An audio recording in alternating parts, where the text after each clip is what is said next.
My hopes for the next Pokemon anime? That Shinx finally replaces Pikachu as the mascot. It meets all of the qualifications. It's small, it's an electric type, and it's cute as hell. But, you know, I guess having God on your team would be a little much from the get-go, wouldn't it?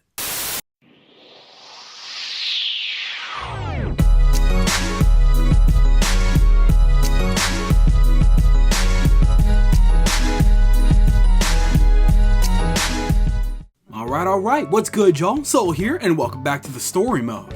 If for whatever reason I haven't said it already to you guys, happy holidays, happy new year, I hope everybody's having a good time. So if it wasn't obvious by this point, I have decided to go ahead and bombard you guys with a couple of videos because it's been way too long since I put out anything for you guys because it took me so long to edit the review.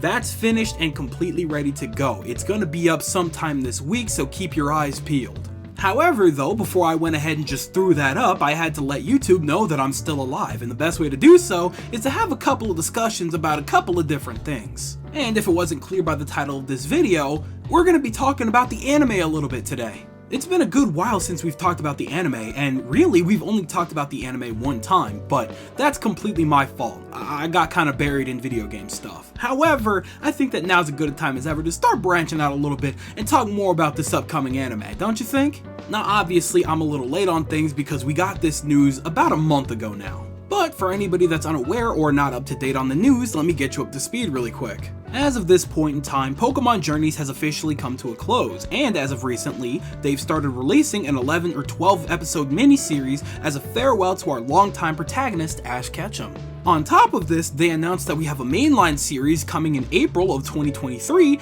introducing our two new main characters, Liko and Roy. So, like I pretty much expected, Ash ended up taking the championship against Leon, and now he is the world champion. Apparently, they must have heard my plea or something because I guess somebody out there agreed that it was finally time to let the chains off of Ash and allow somebody else to take the reins. I guess in this particular instance, two people. As we speak, he is on his final quest to truly become a Pokemon master, or at the very least, come to understand what that means for him. So if you guys are down for it, I could do some kind of reaction to the upcoming episodes, or I could just do an all-around final Ash Ketchum discussion when the series is over. Let me know what you guys were thinking about that. However, I am obviously super invested in the possibilities for this new Pokemon anime because it stars two completely new characters that we have never met before. So this is gonna be kind of weird because I wrote this script out forever ago, like well before the ending of Pokemon Journeys, mind you. I wrote out a solid couple of hopes and wishes that are a little dated, but not as much as I thought they would be by the time I got to recording this video. Surprisingly, what I wrote here still kind of applies because that's just how scripts kind of work with me sometimes, so that's fun. So anyway, by now I think you get the gist of it. Why don't we go ahead and talk about some of my hopes and wishes for the upcoming 2023 Pokemon anime. The first wish that I wrote here was to get fresh new main characters. We got that. However though, I do still feel like this wish kind of applies because it's more than obvious that we're going to get at least one more main character aside from Liko and Roy. One thing that I didn't write down here is the fact that I want another unique main character. Throughout all of Ash's journeys, it's always been at least a minimum of 3 characters traveling around together. If we do get another main character, I don't want it to be a character that we're already familiar with in the Pokemon universe. It's because they've done this so many times that my perception of how characters like Brock and Misty and them are as characters are completely skewed when watching them in the anime in comparison to playing with them in the games. What I liked about Journeys is that Ash had Go and Chloe, for the first time 2 completely unique characters outside of the regular games canon. Their presence really did help it make it feel like Ash was actually on his own unique journey as opposed to just filling in the shoes of whoever the player character was supposed to be. Also with this change, it allowed for characters that actually existed in the Pokemon canon to actually keep their personalities as opposed to getting something random shoved onto them like Silent in the Black and White anime. Overall though, I just simply want a unique cast, everyone that has their own unique personalities, histories, and I want them all to have clear goals. I want these characters to have serious potential to grow and learn, make mistakes and understand them after multiple mess-ups. If we want some serious development, we gotta put these characters through situations that will teach them that the way that they thought they knew isn't always gonna work or something along those lines. The tougher the lesson, the better. Just saying. I think that it's about safe to go ahead and move on to my second wish now, which is having a consistent plotline. Now, I will say the last 2 generations of anime have probably been the most interesting that the anime has ever really been. However, they were also the 2 with the most inconsistent things happening at all times. In my last video, I mentioned that my primary frustration with the last anime was that I could totally skip over 100 episodes and practically have missed almost nothing. I get that it's Pokemon, and I get that they wanted to kind of keep it loose so that they could have a little more freedom with their storylines, but they were a little too free with that one. Now personally, I don't care if it follows the story of the games. I'm totally okay with that as long as they actually follow something. Hell, I'd actually be totally okay if they had it so that Liko and Roy followed the Paldea storyline. It would be super fun to have them in our situation and have them constantly run into Arven, Nemona, and Penny, and possibly have to deal with the finale situation, you know what I mean? And because it takes place in the Paldea region, I'm totally more than okay with there being some filler episodes here and there of them just doing whatever. But I need a safety net. I need to know that if they do one random thing here, that eventually we will get back on the main path and they'll actually get to some story stuff. Do you get what I'm getting at? With the last 2, we never had that safety net, so I never knew what was gonna happen next. For a couple of episodes here and there, that's totally fine, but y'all don't need to act like Naruto. We need to have something that leads somewhere, please. Obviously, this next anime is going to take place in the Paldea region, given the fact that they are literally next to all of the Paldean starters. And you know what? The Paldea region is one of the best stories that we've had in a good minute here, so I'm totally fine with them taking advantage of that. And hell, putting them in a school setting actually does give a lot of opportunity to have to deal with situations that we really haven't seen that much in the Pokemon series before. One of the characters helping the other character because they witnessed them getting bullied by Team Star would be a perfect start to this anime, I'm telling you, bro.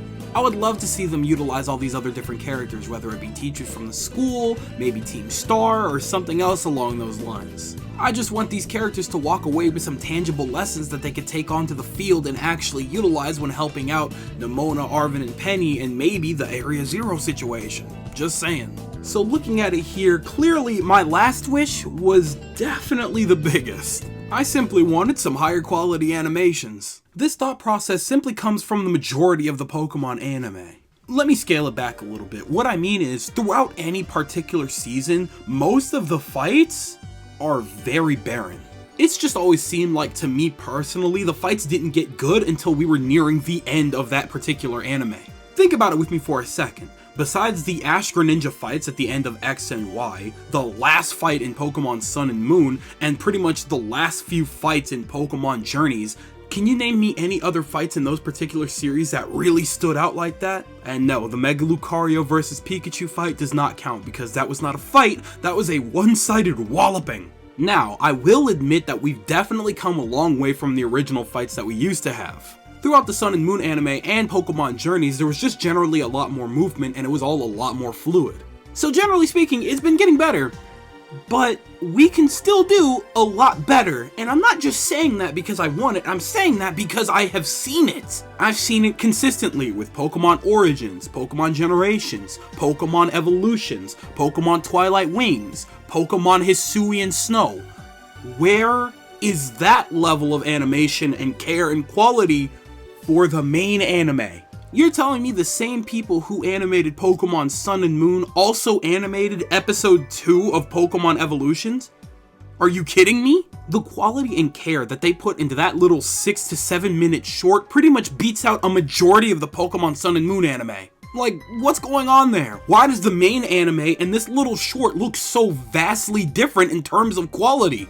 You know what, actually I do know why, because it's the exact same problem that we have with the games. They don't have enough time. I know damn well that they have the money because we have those shorts that look like they came from God itself. So, what the hell? I guess all that I'm saying here is that I don't want all of the intensity and the quality and the love to be put in at the very end of a specific season. I think that we can do better than 8 solid memorable minutes of an entire series. Now, in my original script here, I was saying that you guys could totally hire like Ufotable, Wit, Kyoto, Bones, Studio Trigger, or Studio Madhouse. However though, I've clearly come to understand that that is completely unnecessary because Team Kato is totally capable of doing what it needs to do if you give them the time and resources to do it. Not allowing the mainstream 24-minute anime to live up to its true potential is actually criminal. Only giving that type of love and attention to either the mini-series that goes alongside it or the final 5 minutes of said series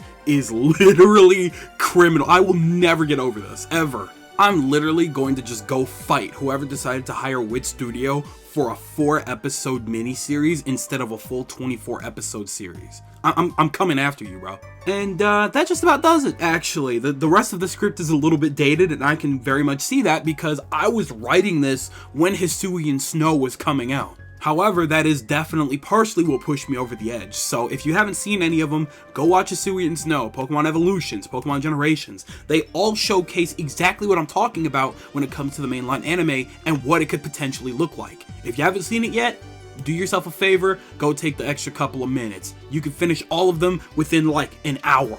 Anyhow, when it comes down to it, I can beg and plead all I want, but I fully understand what the mainline anime is, and I'm not really expecting it to be able to go all out with every episode like I really wanted to, but I am very happy that they're taking a different step and giving some new blood just to see what these new characters would do as opposed to what Ash would do, because Ash's time is over.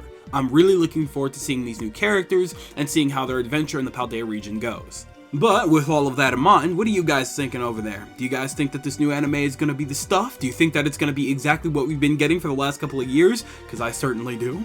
Do you think that it's going to be the equivalent of anything that I've been talking about when it comes to the side animes and stuff like that? Or do you think that it's going to be superior or maybe worse? What are you guys thinking? I want to know everything you guys are thinking in the comment section below, because you know for a fact that I'm always down there with you guys. But with that, it do be skedaddle o'clock, so I'm going to go ahead and get the hell up out of here. I'd like to thank you guys ever so much for watching. I truly do hope you enjoyed. Do me the greatest favor, dropping a like and a comment, and consider subscribing for more content like this, and I will try to deliver it to you. But with that, I'm out, y'all. Thanks again, hope you enjoyed, and I'll be seeing you guys in the next video. Do me the greatest favor, taking good ass care, and I'll see you all next time. Bye!